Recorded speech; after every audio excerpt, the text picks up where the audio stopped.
Definitivamente Jacques Delors y su grupo de investigadores de la UNESCO dieron a la educación un papel tremendo, una responsabilidad muy grande. Están diciendo que justamente la educación es la que debe conducir el destino del mundo. Ese papel no se lo dieron a los gobiernos, ni a las ONGs, ni al sector empresarial, ni a ningún grupo religioso, se lo dieron a la educación. Entonces, eso hace que desde este sector nosotros tengamos muy claro el momento en que estamos viviendo y muy claro el rumbo que debemos de tomar. Así, en esta sesión vamos a platicar de acuerdo con el objetivo que se presenta en pantalla.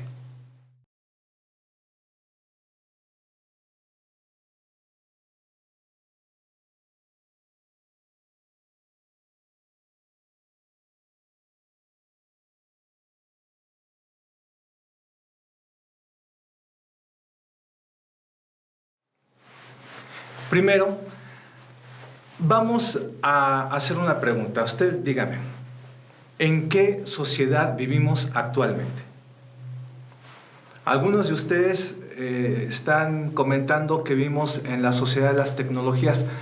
Pues no necesariamente, porque a lo largo de la historia ha habido diferentes tipos de sociedades que se han modificado justamente a través de las tecnologías.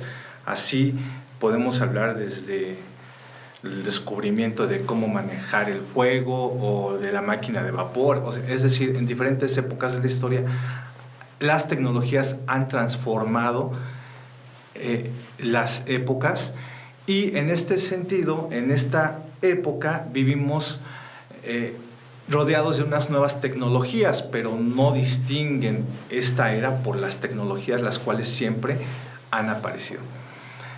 Algunos de ustedes dicen que vivimos en la sociedad del conocimiento.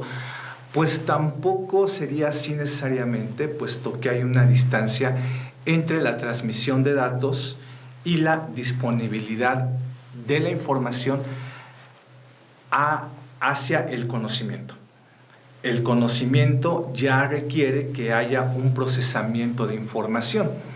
En este sentido, el filósofo multidisciplinario Edgar Morin dice que la sociedad del conocimiento sería una sociedad donde habría un conocimiento superior que articularía los conocimientos de las diferentes sociedades. Entonces, en este sentido, todavía no podríamos hablar de sociedad del conocimiento, porque de acuerdo con la UNESCO, primero que habría que abatir las brechas tanto digitales como tecnológicas. Entonces, faltaría todavía bastante para poder conformar la sociedad del conocimiento. Pero algunos de ustedes también comentan que estamos en la sociedad de la información. Ahí sí coincido. En la era digital también coincidimos. Estamos en la era digital, y también podríamos decir que vivimos en la sociedad de la información. ¿Qué podemos decir de la sociedad de la información? Bueno, citando nuevamente a Edgar Morin, él dice que lo que pasa en esta sociedad es que no sabemos lo que pasa. Y es que efectivamente esta es una sociedad inédita. De acuerdo con las palabras del doctor Germán Scorsia, estamos en un entorno mutante, caracterizado por entornos nuevos, por la incertidumbre, entornos turbulentos es lo que él dice. Incertidumbre, complejidad, pues los escenarios no son predecibles. Entonces la planeación se hace difícil, más difícil que en épocas anteriores. Otra característica que tenemos en la sociedad de la información es que estamos viviendo en la globalización 3.0, de acuerdo con Thomas Friedman. Él dice que la sociedad 1.0 se conformó cuando Cristóbal Colón descubrió América, o cuando hubo el encuentro de los dos mundos. Ahí se pudo conformar una interacción entre los países. Después, en el siglo XIX y principalmente en el siglo XX, se dio la globalización 2.0, que ya es una interacción entre las empresas, de tal forma que nosotros sabemos que hay empresas genuinamente mundiales que surgieron en el siglo XX, fueron protagonistas en esa época. Podemos hablar de la Coca-Cola, de las industrias automovilísticas, ¿no? Ford, Chrysler, o sea, son empresas mundiales, Honda, Motorola, Sony, que pues son locales al mismo tiempo, que están multipresentes en los diferentes países. Pero ahora ya estamos en la globalización 3.0, de tal forma que la interacción ya no es solamente entre países y empresas, sino también entre individuos, de tal forma que cualquier persona de un país, por ejemplo México, puede comunicarse de forma inmediata con otro individuo de cualquier otro país del mundo. Esto nunca se había dado antes. Esta interacción entre personas pues es la más elevada, la más fuerte que ha habido en la historia de nuestro planeta. Por eso a este fenómeno le llama Thomas Friedman la globalización 3.0. Ahora, una de las razones por las que estamos en la sociedad de la información es justamente por la aparición de estas nuevas tecnologías de la información y la comunicación, por la aparición del Internet. Se habla de 1989 como un año decisivo en la aparición de esta nueva época, porque en ese año sucedieron dos fenómenos emblemáticos que dan paso a esta nueva era. Uno fue la destrucción o el derrumbamiento del muro de Berlín, y otra fue la aparición de la WWW, World Wide Web. Y en este tiempo tan corto que tiene de vida la web, nosotros ya podemos decir que ésta ha atravesado por 4 fases.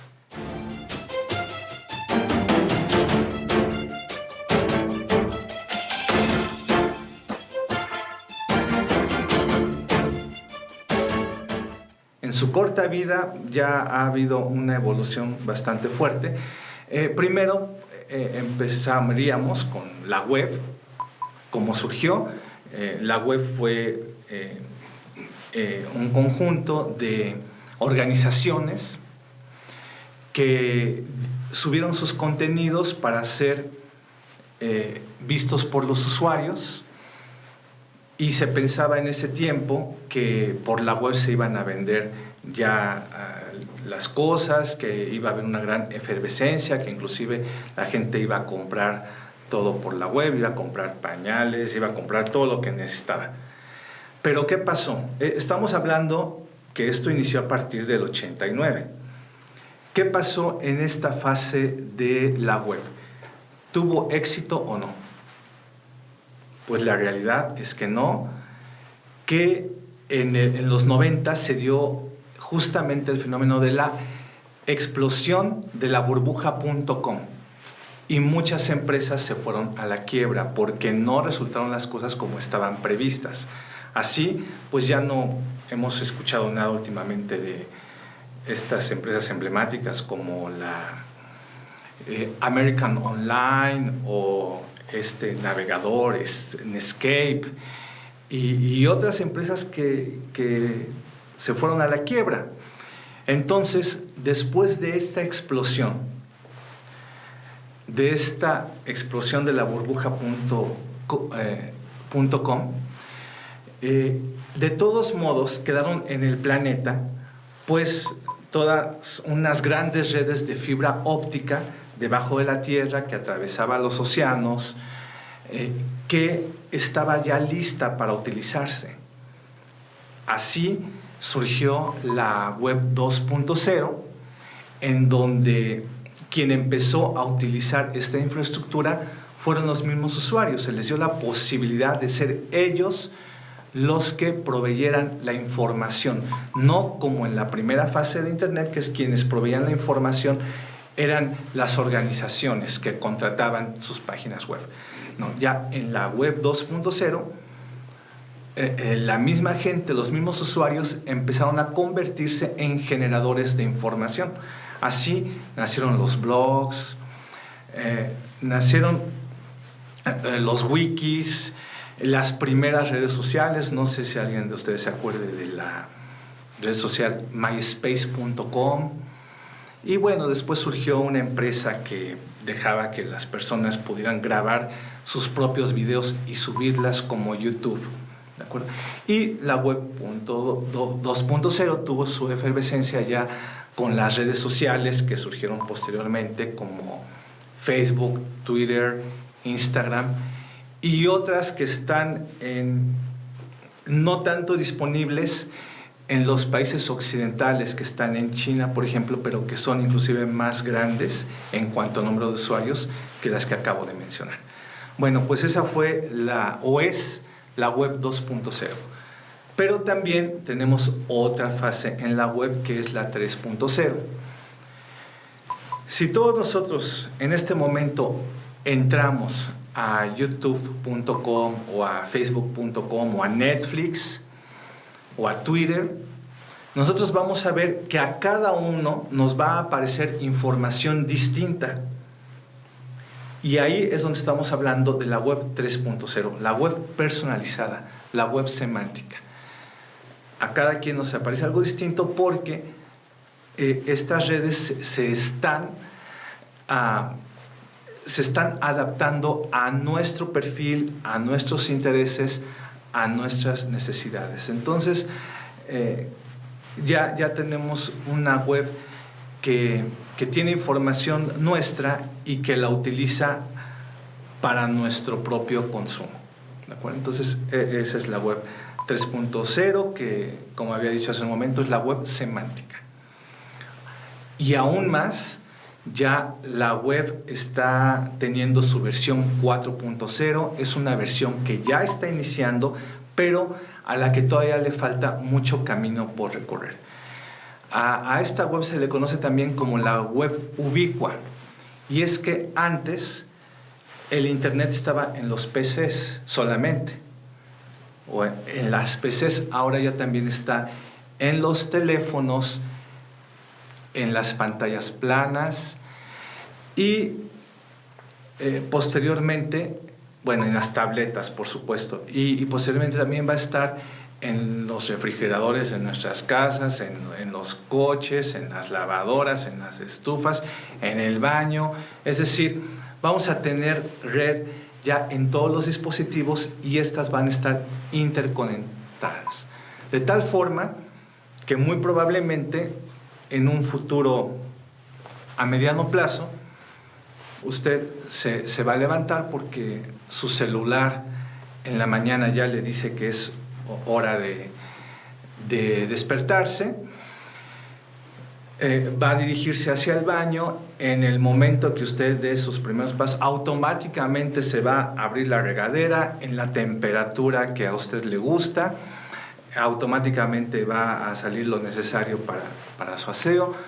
Cuando usted va a bajar hacia la cocina, pues se van a ir prendiendo las luces automáticamente, se va a generar el café que le gusta, quizá ahí el jugo, lo que necesita para desayunar, y ya cuando esté listo para irse, automáticamente se va a abrir la puerta, se va a encender el coche. Al entrar el coche ya va a saber a dónde tiene que ir usted e inclusive el coche se va a manejar solo. Esa es la web 4.0 y se predice que en los 10 años que vienen pues va a ser una de las más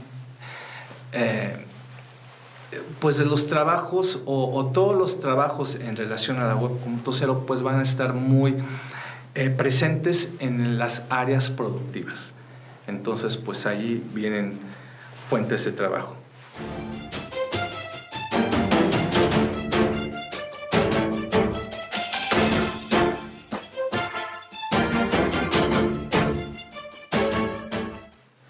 en esta sociedad de la información han aparecido ya nuevas generaciones que han nacido ya en este entorno nuevo, en este entorno mutante, en este entorno de la información, generaciones que pues tienen una influencia muy fuerte en las tecnologías, generaciones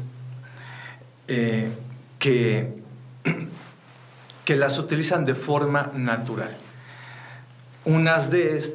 La generación de las que estamos hablando principalmente son los milenianos, pero ya están hablando de nuevas generaciones, porque los milenianos se dice que son prácticamente desde 1990 a la fecha, que los milenianos tempranos son de los que nacieron de los 80s a la fecha, que son los milenianos que actualmente ya están en el campo de trabajo, pero ya tenemos nuevas generaciones que ya han nacido en este siglo, que ya acaban de cumplir 18 años, 19, que ya se están incorporando, y ellos tienen todavía una inmersión mayor a las tecnologías. Entonces, pues vamos a ver qué características tienen estas nuevas generaciones.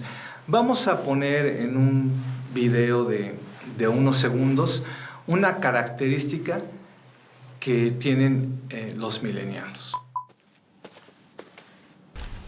Hijo, ¿te puedo hacer una pregunta? Sí, pa, decime.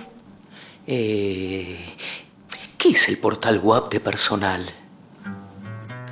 Un portal web es como una página web, pero especialmente hecha para un celular. Son mucho más fáciles. ¿Y cómo hago para entrar? Mira, para entrar tenés que apretar acá donde dice acceso a internet y ahí ya puedes navegar por el portal web. ¿Y para qué sirve? Te puedes bajar juegos, videos, puedes usar el Messenger, te puedes bajar Full MP3. ¿Full MP qué? Full MP3, pa. Son canciones pero completas. Por eso lo de full. Gracias, hijo. Son tan lindos a veces. En junio navega gratis en Personal Web y bajate los contenidos que más te gusten. ¿Qué les pareció? Definitivamente los milenianos son la generación más informada de la historia. Tienen una concepción del mundo distinta a las generaciones anteriores.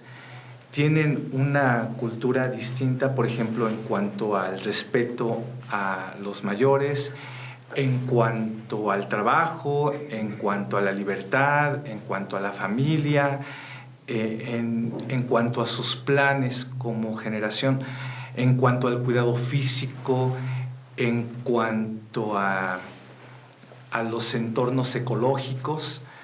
Sin duda, una generación muy interesante, de la cual esperamos mucho y estamos muy optimistas con esta generación. Bueno, otra característica de la sociedad de la información pues es la revolución industrial. Ustedes saben, la revolución industrial cambió el escenario sociohistórico del planeta desde mediados del siglo XVIII. Esto a partir de la aparición de la máquina de vapor. Y posteriormente hubo una segunda fase, la Revolución 2.0, que está caracterizada principalmente por la electricidad, lo que provocó o lo que hizo posible que hubiera una producción en masa y líneas de ensamble. Posteriormente, ya en el siglo XX, principalmente, pues ya tenemos la Revolución 3.0, en donde ya la computación y los procesos de automatización le dieron un enfoque diferente y pues una potencialidad muy grande a esta revolución. Y apenas estamos digiriendo esto y ya tenemos encima la revolución 4.0, la cual está caracterizada por los sistemas ciberfísicos. Antes de hablar de lleno de la revolución 4.0, vamos a ver rápidamente lo que el genio cinematográfico Charles Chaplin decía de la revolución industrial.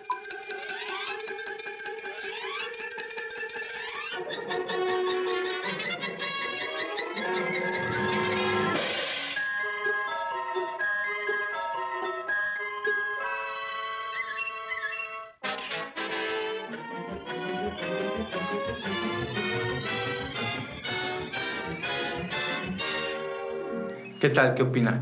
Si no ha visto esta película, le sugiero que la vea. Es una de las joyas cinematográficas que tenemos en la historia del cine. Bueno, y ahora me pregunto qué diría Charles Chaplin de la industria 4.0. Ahora, pues han surgido tecnologías, avances que dan un nuevo panorama al mundo. Voy a hacer un recuento de las principales tecnologías, ahí los tengo más o menos clasificados, ordenados de una forma. Yo he visto que hay quienes los ordenan de forma distinta y lo que pasa es que estas tecnologías están tan imbricadas, tan interconectadas que no es tan sencillo hacer una categorización única. Y a grandes rasgos, pues estas tecnologías tratan de lo siguiente. Uno es el Internet de las cosas, que tiene una gran relación con la computación en la nube, con el Big Data, con los sistemas de ciudades inteligentes. Por otro lado, están los sistemas ciberfísicos. Ahí tiene gran relevancia la inteligencia artificial, la robótica, los drones, la domótica, el piloto automático. Y también tenemos la presencia de la cultura maker, representada de forma muy clara por la impresión 3D. Adicionalmente también tenemos las realidades mixtas. Por un lado, la realidad aumentada y por otro lado, la realidad virtual. Son tecnologías diferentes, completamente distintas, pero bueno, las podríamos englobar en la categoría de realidades mixtas. Entonces, en esta revolución industrial que estamos, pues tenemos que reflexionar desde el punto de vista educativo y ver qué es lo que vamos a hacer al respecto, qué implicaciones tiene. Pero antes de hablar más a detalle de esto, vamos a seguir caracterizando la era actual.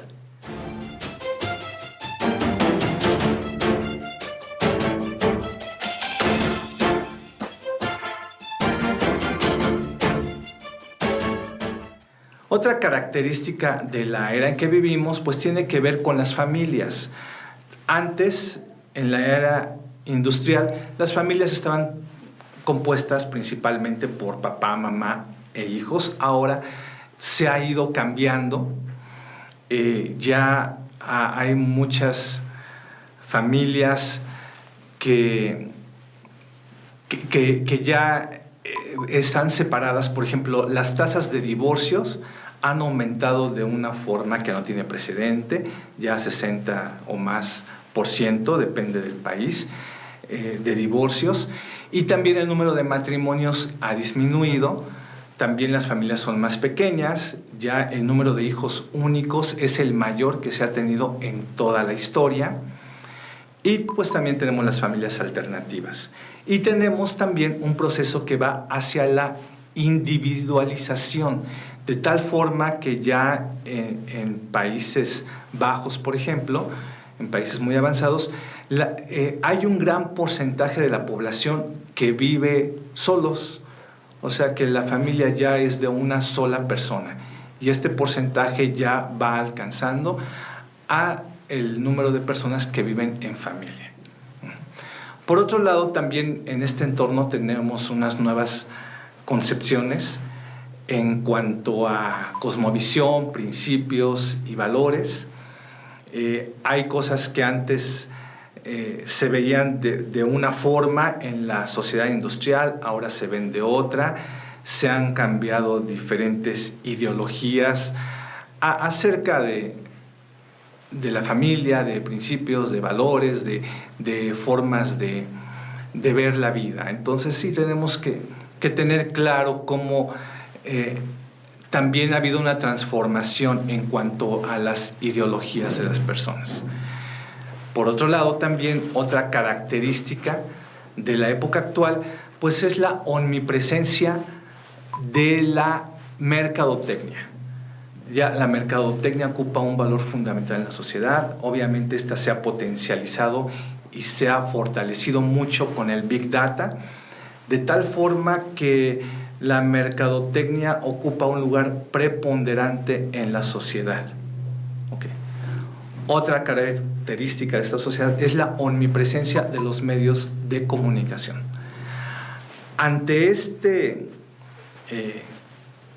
fenómeno, nuevamente el pensador Edgar Morin dice que hay que tener cuidado con eso, y él llama la atención sobre dos conceptos principalmente: el reduccionismo y el maniqueísmo. ¿Ustedes saben lo que es reduccionismo o qué opinan de este término? Reduccionismo principalmente es definir el todo por una de las partes. Entonces, por ejemplo, si yo les pregunto, ¿ustedes qué me pueden decir, por ejemplo, del Chapo Guzmán? Ustedes me dicen, pues es un narcotraficante, es un delincuente, está buscado. Y todo lo que me digan o lo que me están diciendo en realidad es reduccionismo, porque no me están dando el panorama completo, dejan fuera otros aspectos importantes, porque a lo mejor se queda fuera cómo es como amigo, como esposo, como padre. Es decir, cuando algunas características de algo son las únicas que se presentan, dejando fuera otras, estaríamos hablando del reduccionismo, y eso es un poco peligroso y hay que tomarlo en cuenta cuando estemos expuestos ante los medios de comunicación. El otro término que menciona el doctor Edgar Morin tiene que ver con el maniqueísmo, y la realidad es que ustedes, el servidor y todos, hemos estado expuestos al maniqueísmo, hemos aprendido a ser maniqueos desde muy pequeños, desde que veíamos las películas de Walt Disney, desde que se nos enseñaba que en toda historia había héroes y villanos. Después crecemos y vemos las noticias y vemos el acontecer cotidiano y decimos quiénes son los héroes y quiénes son los villanos. Y es difícil para nosotros desprendernos de eso y pensar que todo tiene gradualidades, que los héroes también pueden tener una parte de villanos y viceversa, que las cosas no son de blanco y negro. Se los comento porque a Edgar Morin le parece fundamental tener eso en cuenta. Por otro lado, hablemos de la información. Estamos en una guerra de información. Estamos en la era de los fake news, para decirlo en español, de las noticias falsas. Y estamos en una guerra, y esta guerra no es accidental. Hay empresas que están operando, empresas que se dedican a crear noticias falsas. Esa es su labor, de eso viven, y empresas que están basadas en el rumor. Entonces, ahora, en la era de la información, mucha de esta información, muchos de esos datos son falsos, son falacias, son medias verdades. Y es difícil identificar de entre toda esta información cuál es la información verídica, la información confiable. Ahora parece ser que mucha gente pues va a seleccionar la información que más le guste, como lo que más le agrade, como lo que más vaya con su pensamiento, como que dicen, esa información es la que adopto porque me gusta, de tal forma que la verdad está perdiendo a veces porque no es tan aceptada, porque puede ir en contra de lo que a la gente le puede gustar. Entonces ya la verdad está teniendo menos relevancia, menos aceptación, menos importancia ante todo este aparato de guerra de la información. Entonces pues habría que tener mucho cuidado, porque es importante tener en cuenta que sí la verdad debe de ser más tomada en cuenta que las diferentes formas de falacias o de noticias falsas que se están dando. Bueno, ahora, otra característica de la era actual, la cual he dejado para el final de esta descripción de esta época, por la importancia que tiene. Y vamos a hablar de el entorno empresarial de esta era.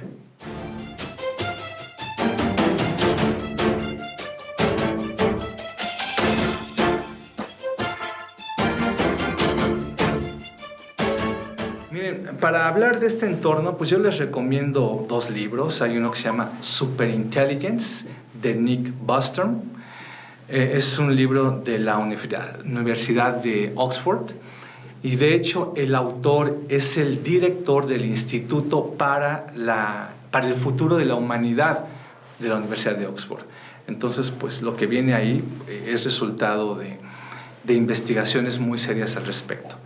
Y otro libro que les recomiendo, que es un libro en español y que retoma muchas de estas cosas ya referidas en el libro de Superintelligence, es el libro de Sálvese quien pueda, de Andrés Oppenheimer.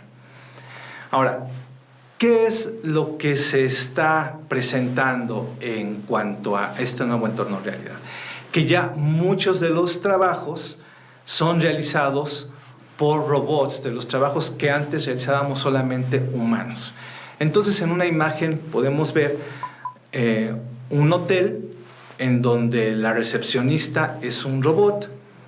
En la imagen de abajo podemos ver que el robot inclusive es un dinosaurio que está atendiendo a estas personas. Esto es un hotel en Japón, en donde todo el personal pues son robots.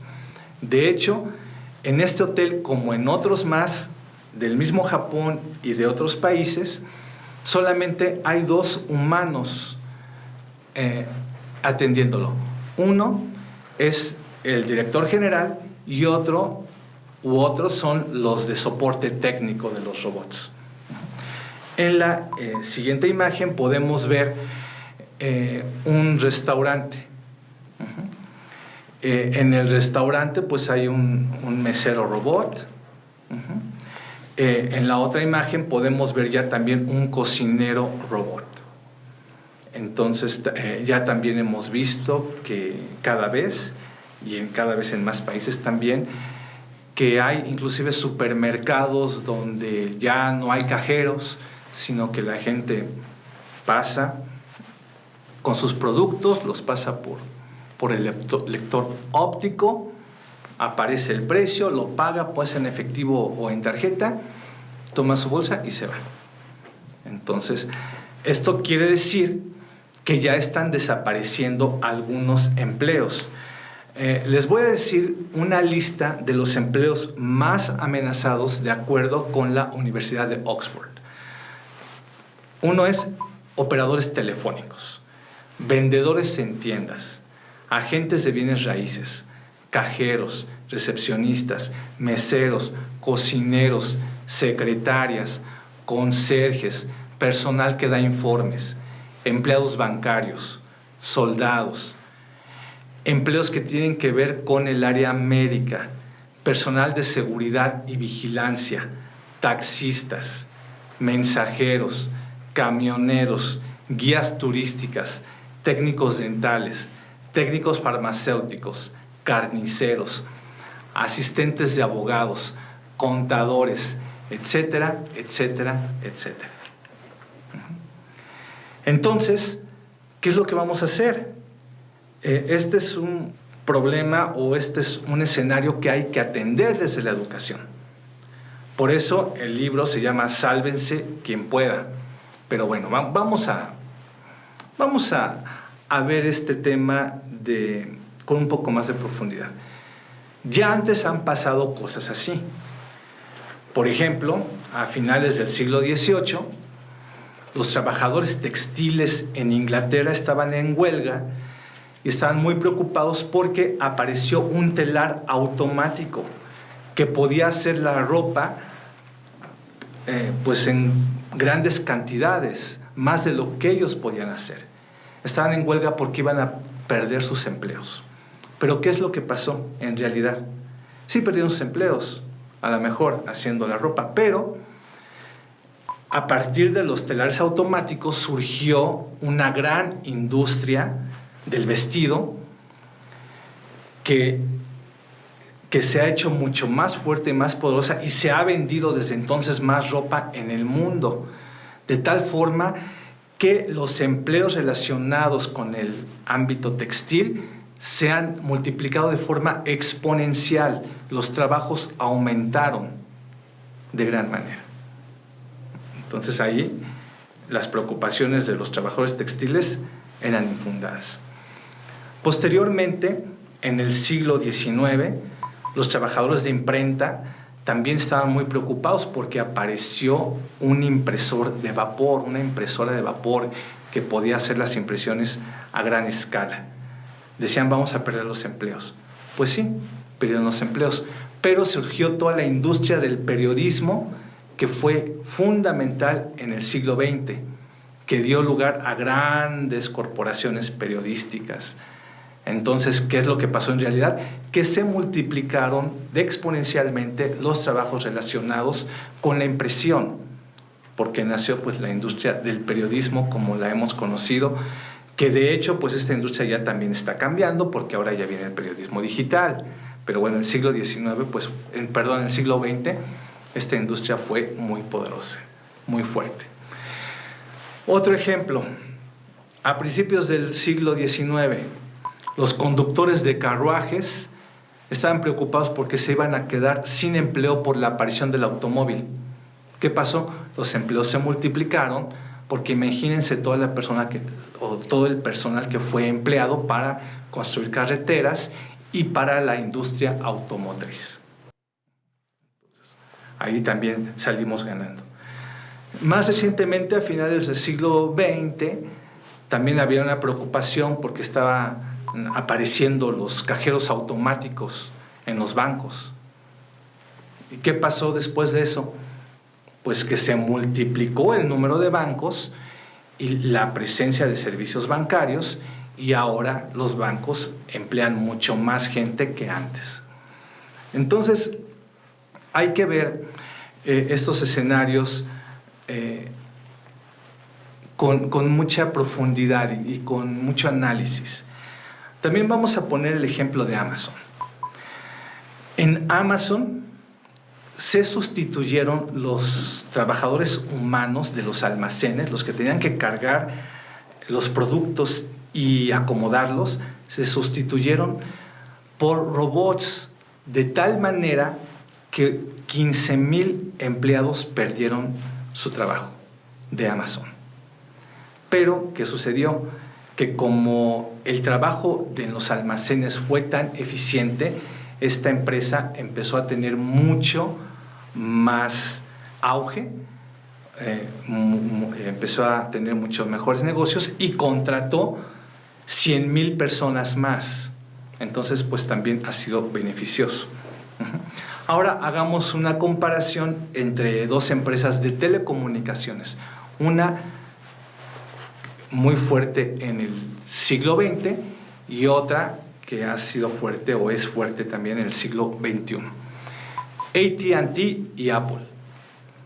AT&T tenía 758,000 empleados y Apple solamente 76,000 empleados tiene.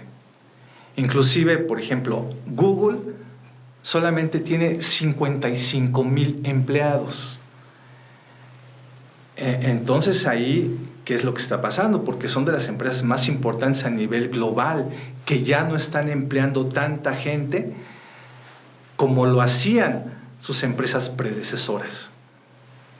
Pero sin embargo, habría que considerar que en el caso de Apple hay mucha gente que vive de lo que trabaja de forma indirecta para Apple. Por ejemplo, utilizan sus plataformas para hacer aplicaciones, para venderlas, para diferentes actividades relacionadas con Apple, y esas personas ascienden a 1.9 millones. Entonces Apple, de alguna forma, tiene empleados indirectos con un número o una cifra de 1.9 millones. Entonces las cosas son un poco más complejas de lo que parecen, y de tal forma que hay principalmente dos escenarios en cuanto a los empleos. Un escenario pesimista que dice que pues, hay un desempleo latente, un escenario optimista que dice que hay nuevas oportunidades de trabajo.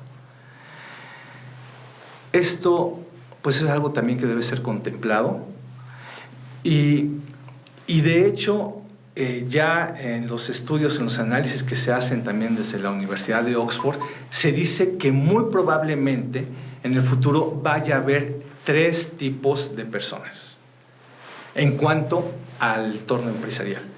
Uno es las personas élite, las personas adecuadas a las tecnologías, que las utilizan favorablemente para sus negocios, sus quehaceres laborales.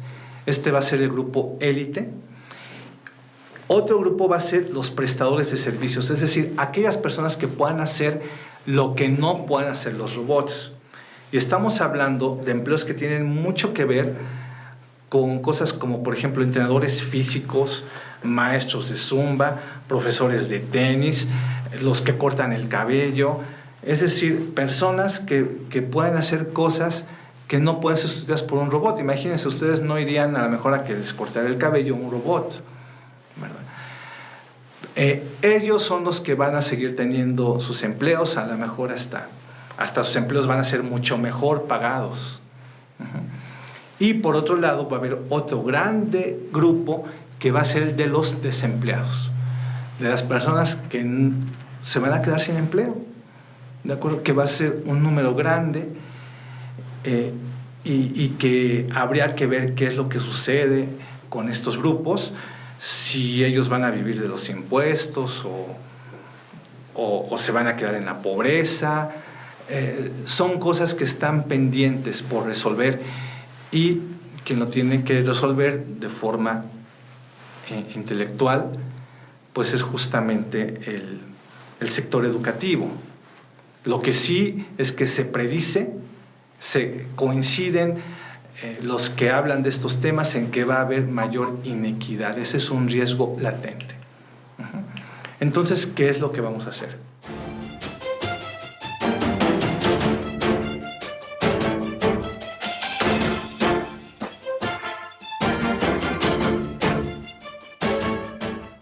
¿Qué podemos nosotros hacer desde el punto de vista de la educación? En primer lugar, pues retomar la responsabilidad que nos corresponde como educadores si tomamos el reto que nos dio la UNESCO desde finales del siglo pasado. Ahora, otra es prepararnos para la sociedad de la imaginación y la creatividad. Antes estaba hablando mucho, la UNESCO lo ha estado diciendo, que la idea es conformar la sociedad del conocimiento. Pero ahora el doctor Germán Escorcia va más allá de eso. Dice que además, o sea, el conocimiento es como parte de, pero a donde tenemos que ir es a la conformación de la era de la imaginación y la creatividad. O sea, el conocimiento no basta, tenemos que ir más allá. Entonces habla ahí él de varios elementos que son determinantes en esta era. Uno es el pensamiento exponencial, otra es la creatividad, otra es la innovación, también la disrupción y el hackeo. Habla de la economía de la imaginación, que hay que pensar cómo se va a dar un valor agregado de orden superior, y esto potencializado por las tecnologías exponenciales y basados en economías intangibles y colaborativas. Vamos a poner un ejemplo, algunos ejemplos de los que inclusive ha hablado el doctor Germán Escorcia. Por ejemplo, la empresa que ahora mismo maneja el mayor número de taxis es Uber, y Uber no tiene un solo taxi. La empresa que provee el mayor número de contenidos, o de los que provee el mayor número de contenidos a nivel global, es Facebook, y Facebook no genera contenidos. Entonces, ahí el valor no está en que ellos estén generando esos productos, sino en el valor que da el conocimiento, la imaginación, la creatividad. Entonces, esa puede ser la ruta, ir hacia la economía de la imaginación, fortalecernos en este sentido. Lo que marca el doctor Scorcia y lo que nosotros como educadores debemos de tomar muy en cuenta. Y entonces, en este sentido, pues nosotros tendríamos que construir la escuela 4.0. ¿Cómo deberemos de visualizar la educación que dé respuesta a los retos de la industria 4.0? Pues construyendo la escuela 4.0, porque si seguimos teniendo solamente la escuela de la revolución industrial 1.0, 2.0, 3.0, pues ya no es suficiente, tenemos ya que avanzar en ese sentido. Ahora, yo voy a hablar de algunas propuestas. Creo que la construcción de la escuela 4.0 todavía pues es algo que se tiene que trabajar de forma colaborativa.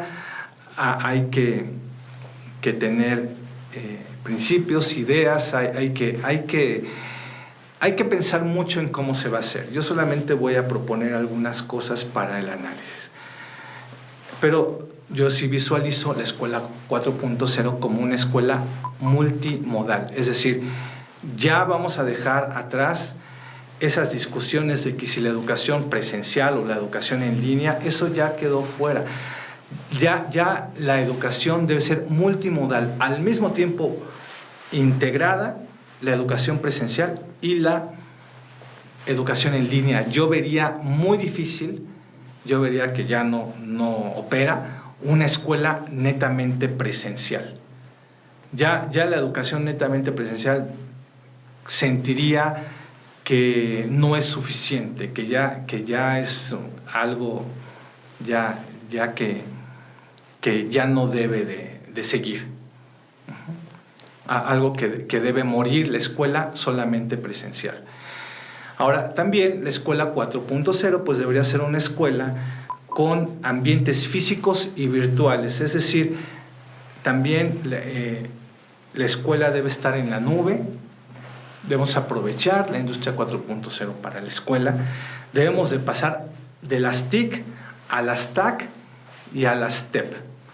No porque se cambien las TIC, sino porque se cambie la forma de interactuar con ellas. Entonces, ¿qué son las TAC? Bueno, pues las TAC son las tecnologías del aprendizaje y conocimiento. Es decir, usar las TIC para aprender y generar conocimiento. Y también para las TEP. ¿Qué es TEP? Tecnologías para el empoderamiento y la participación. ¿De acuerdo? Estoy hablando de un uso eficiente, estratégico, de un uso académico de las tecnologías. Potencializar ese uso. Y también pues hay que tomar para la educación todo lo de analítica del aprendizaje, de tal forma que podamos beneficiarnos, ¿no?, de lo que se llama en inglés Learning Analytics. También debemos formular y reformular nuestros paradigmas educativos. El construccionismo fue o ha sido un paradigma educativo muy importante para esta era.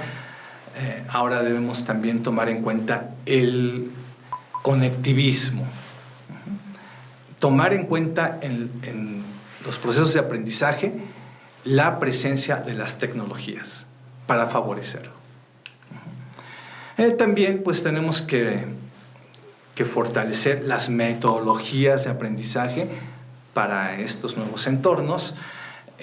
ya está mucho en boga el aprendizaje basado en competencias. Ya hablamos de métodos que ya son muy comunes ahora en las instituciones de calidad actual, los métodos de aprendizajes basado en problemas, de método de caso, de aprendizajes orientados por proyectos, pero todavía en realidad, aunque todas estas metodologías, estos métodos ya están presentes, todavía hace falta mucho para utilizarlos adecuadamente, de utilizarlos de forma óptima. Sí hay mucho trabajo que hacer en ese sentido. Todavía hay muchas instituciones que están estacionadas en el conductismo. Y también, por supuesto, habría que incluir el método de aula invertida, que habría que adoptarlo más, de una forma más general en todas las instituciones. En la escuela 4.0 se tienen que incluir también materiales que ya no sean solamente el libro de texto o el pizarrón. Ya tenemos que utilizar, como les decía, la industria 4.0 en los materiales de aprendizaje. Entonces, pues tendríamos que trabajar más con objetos de aprendizaje, que aunque estos objetos han sido tema de conversación desde hace 20 años, en la actualidad todavía hace falta mucho que trabajar en ese sentido. Tendríamos que trabajar más en la robótica educativa, en las realidades mixtas con objetivos de aprendizaje, la realidad aumentada, la realidad virtual, y también mucho en la gamificación. Con todo esto que se ha dicho, es importante fortalecer que en el sector educativo, independientemente de la disciplina que se trate o de los temas a aprender en cuanto a información, en todos los casos se deben de promover el desarrollo de competencias genéricas, como competencias de trabajo independiente, competencias de pensamiento crítico, de pensamiento algorítmico, de pensamiento heurístico, de colaboración, de creatividad, de comunicación, uso estratégico de las TIC y comportamiento ético. Estas competencias genéricas que estoy comentando no las estoy sacando de la manga. El Foro Mundial las comenta, también el doctor Germán Escorcia ha hablado mucho de estas competencias. Inclusive cuando hablamos de las competencias digitales, ya los documentos que hay, la literatura que hay de competencias digitales están contemplando ya estas competencias que comento. Entonces, pues es importante enfatizar la enseñanza de estas competencias, que es lo que nos va a permitir enfrentar los retos que vienen, porque la información que podamos estar dando en la escuela pues va a cambiar, o sea, en este entorno mutante. Pero si desarrollamos estas competencias, va a ser más fácil que los aprendientes de esta época se puedan adaptar y enfrentar los retos que tenemos en la actualidad. Es importante también seguir los lineamientos de la UNESCO. Estos lineamientos han sido dados desde el siglo pasado, pero no hay que perderlos de vista. Tenemos que seguir a grandes rasgos 3 pasos en cuanto al uso de las tecnologías. El primero es la alfabetización digital, el segundo es el uso de las tecnologías en los quehaceres educativos, y el tercero es que los aprendientes pasen de ser consumidores de la información a generadores de la misma. Es importante también fortalecer en particular las actividades de trabajo colaborativo para que todo lo que hagamos pueda tener beneficio para más personas. Imagínense si los docentes y los alumnos, por ejemplo, crean su material, crean material de aprendizaje, crean nuevas cosas y lo comparten. Entonces, eso que comparten, pues le va a beneficiar a otras personas que a su vez van a generar nuevos materiales y también los van a compartir. Entonces, si un docente hace un material, va a beneficiarse de ese material, pero también del que hagan 500 docentes que tiene alrededor. Entonces, valdría la pena trabajar colaborativamente en este sentido, hacer bancos de material, hacer este tipo de apoyos, de redes de apoyos para fortalecer nuestro trabajo educativo. Pues también uno de los retos educativos que tenemos pues es reflexionar en cuál es el papel docente. Reflexionar que el docente pues tiene un papel fundamental en esta era, tiene un papel protagónico. Podríamos decir que esta era que tenemos y la era que viene pues es la era del docente, más bien la era del educador. Es la era en donde el educador sí pues es de las figuras más importantes y entonces en ese sentido se tiene que fortalecer el docente como un agente de transformación, un agente en el que va a liderar el cambio, porque todo lo que hace un docente pues va a repercutir en sus estudiantes. Pero ahora también en esta época un docente ya no va a tener solamente los alumnos que tiene en un espacio físico, sino tendría muchos más potencializados por las nuevas tecnologías.